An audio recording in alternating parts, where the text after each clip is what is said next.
What's the meaning of conservator?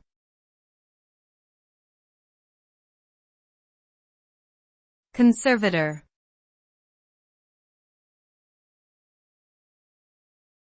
Conservator.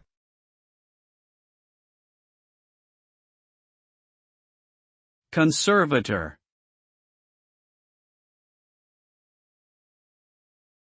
Conservator.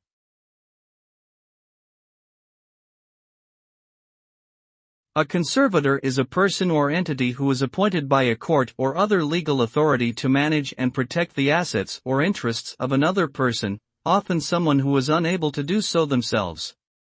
This can include overseeing financial matters, managing property or assets, or providing care for a person in need. The conservator is responsible for acting in the best interests of the person they are representing, and must follow strict legal guidelines and regulations. Ultimately, their role is to ensure that the individual's affairs are handled properly and with due diligence.